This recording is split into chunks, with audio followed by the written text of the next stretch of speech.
Hey Ecofictologists, welcome back to my channel. My name is Lovis and today I'm bringing you another monthly reading roundup for the month of February. I know it's only been a few weeks since you saw the last one for January, but I was a little late with that one and I don't want to be late for the whole year, so you're getting another one. This is my tournament chart tracker thing to track my favorite books of 2022. Last month's favorite was Appleseed by Matt Bell. Go check out that video if you missed it. I'll link it up here and also down in the description. Let's see who it's competing against for this very first winner's spot. That's very exciting. So this month I am talking about 3 books. So the first book I read in February was A Siege of Bitterns by Steve Burrows, and this was so fascinating because I was doing some research on how crime fiction can be used as a science communication tool. More on that in a couple of weeks.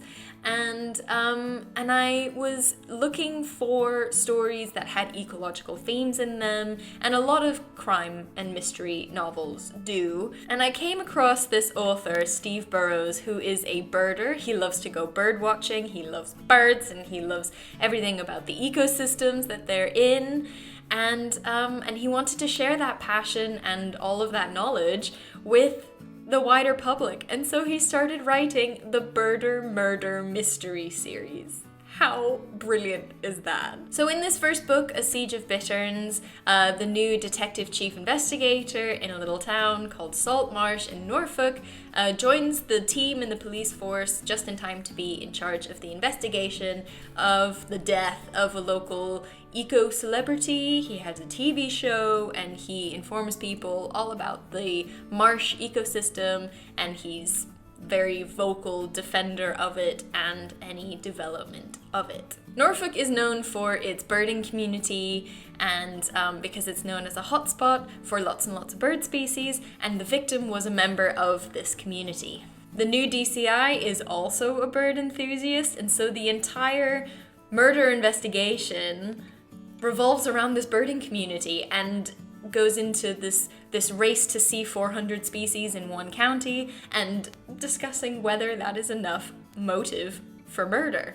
It's wonderfully nerdy, and you learn so much. You learn so much about the different bird species that you see in that area. You learn a lot about the salt marsh and the marsh ecosystem. You learn a lot about the things that are threatening it, and maybe changes in the bird populations over time. You hear a lot about wind energy development on salt marshes, draining of salt marshes. It's really, really fascinating. By the way, a bittern is a type of bird, and the collective noun for bitterns is a siege. Therefore, the title, A Siege of Bitterns. And the rest of the series actually has titles like this as well, and it makes me really happy. There were a few characters who really got under my skin and really freaking irritated me, which I'm sure was the point of those characters, but sometimes I really wanted the main character, this DCI, to say something clever or to defend himself, because they were, he's new to the team and they're always questioning him and undermining him and making snide comments, and I just once wanted him to say something super clever that would just shut them up. It's so satisfying when that happens. But he just kind of accepts it. He doesn't let it bother him, kind of lets it run off of him. And I was left a little bit unsatisfied. Defend yourself, come on. But the actual mystery itself and the clues and how this investigator gathers clues and uses his birding knowledge, I really enjoyed it. I thought it was great. It made for a really cool story. And I've picked up a few tips here and there. So I will be picking up the second book in this series. The second book I read this month was The Dispossessed by Ursula leGuin, the Queen. I read this as part of the book club over on our Discord server, Rewilding Our Stories. I love that we have this book club and that we can all kind of have a conversation about the things that stood out to us in this book. And I have been meaning to read The Dispossessed since I learned about ecofiction, because everybody talks about Ursula leGuin, and this was a really great opportunity for me to finally do that. The basic plot of this book is that there is a planet called Burrows, and it has a moon called Anaris. Except that for the people living on Anaris, Urus is the moon and they are the planet. So it's all relative. It really depends which society you're part of, who is the moon of whom. Anarchists led a revolution and left Urus like 7 generations ago and set up a little utopian colony up on Anaris. And the book follows the first man from the moon to come from Anaris to Urus in 7 generations. His name is Shevik, and he is our main character. He experiences all the differences in the 2 civilizations, hears arguments for both different ways of living. One is very focused on profit and property, that's on Urus, and Anaris is they don't own anything, they don't earn anything, nobody is forced to do anything. Does this create a utopia? He's also a physicist, so you get a lot of insight into how academia works and research and all of that, which, you know me, I'm all about that. We had a lot of great conversations about this book over on the server. We covered a lot of ground. We talked about utopias, or ambiguous utopias, as this book is sometimes said to represent, which is a great term. I love that term. And how much commentary leGuin, contains in this book. It's just, she criticizes everything. It's wonderful. I do love how she allows certain characters to be quite unpleasant and rub you the wrong way as the reader, so that you can have these conversations that are kind of taboo but really necessary to have, like this conversation of woman's work versus man's work, because Urus is a very sexist society where there are only men in academia because women are not capable of independent thought, which, fuming. I was fuming. But of course, these conversations are in there in order to point out the fact that our society is very sexist, and we are still working on trying to get women's work out of our vocabulary. And also our ideas of possession and ownership and what impact that has on our society, and how excessive and wasteful our society really is. These are things that you might see more clearly once you take a step back and look at the society from the outside. So I thought this was really interesting, the way she did this with the 2 planets, and you're always having to compare the 2 societies, even though neither of them is Earth, right? Neither of them is actually us. But it is us.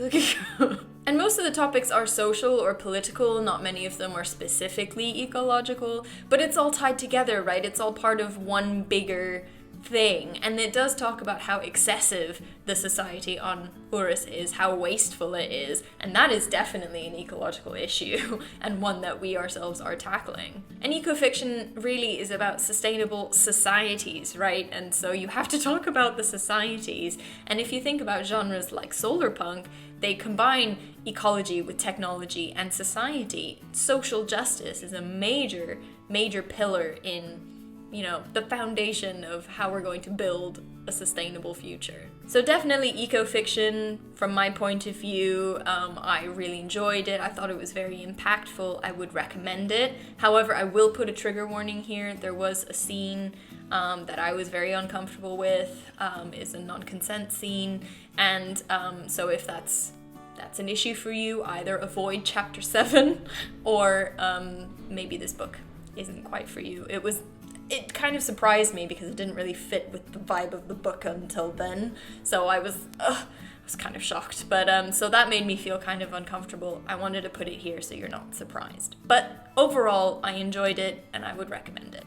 The third book that I read in February was Track of the Cat by Nevada Barr, the first in the Anna Pigeon mystery series, which was another title that I found in my search for ecological themes in mystery and crime novels, and I have to say I enjoyed it very much. The main character is a ranger in the Guadalupe National Park in West Texas, and another ranger is found dead in the park with evidence of a mountain lion attack. This, of course, stirs up the local farmers who want to go out and shoot all the mountain lions, and of course, our main character, Anna Pigeon, does not want that and is willing to do anything to avoid that, especially because she has this lurking feeling that mountain lions are innocent and this was actually murder. This was so fun to read because you really get a sense of the natural wonders of this place. The main character loves the natural world so much that you really get a sense of it, and you feel very protective over it, especially against all of those local farmers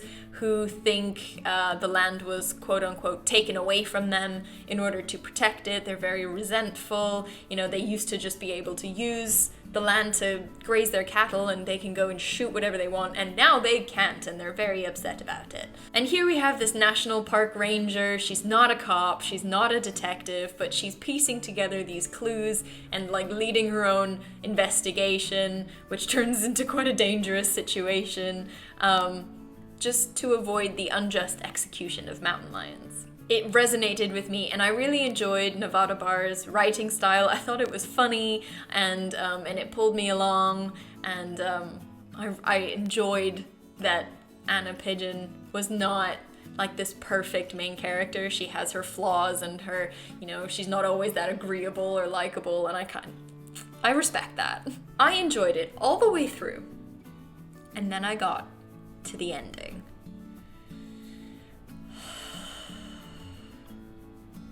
Listen, I don't want to spoil it, but I want the record to show that I am very upset.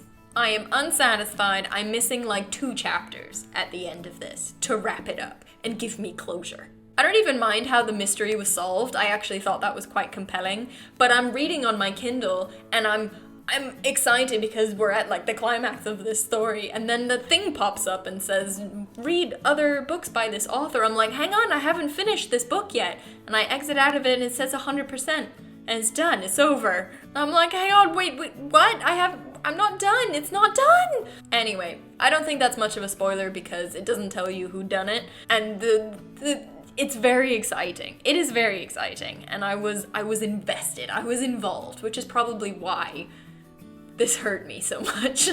And I couldn't talk about this book without expressing the fury that I felt. Nevertheless, I will continue with this series because, you know, apart from the 2%, the 98% were quite good. And I hope the next ending is just better. So those were my 3 books. Siege of Bitterns by Steve Burrows, The Dispossessed by Ursula leGuin, and Track of the Cat by Nevada Barr. But which was my favorite? It's pretty strong competition this month, not gonna lie. I think the ending of Track of the Cat puts it out of the running. The pain is too fresh, it's too soon, I haven't forgiven her yet. So Track of the Cat is out. So it's between The Dispossessed and Siege of Bitterns. And this is super tough because Siege of Bitterns did not have the emotional impact that The Dispossessed had. The Dispossessed was social commentary to the max, and Siege of Bitterns was like nerdy foray into the birding community and salt marshes. Nevertheless, I think I am gonna go with Siege of Bitterns because I'm a nerd. I like nerdy forays. I loved that Steve Burrows brought his passion into it, his birding knowledge. It educated me, I learned a lot, and I hope the main character in the next book, like, stands up for himself a little bit more. I'm invested now. Let's do this. So, A Siege of Bitterns by Steve Burrows is my February top pick, and let's put it on the board. And we have our first round 2 head-to-head, which is very exciting. Should I do it later? Should I do it now? I think I'll do it now. Appleseed versus Siege of Bitterns. Oh boy.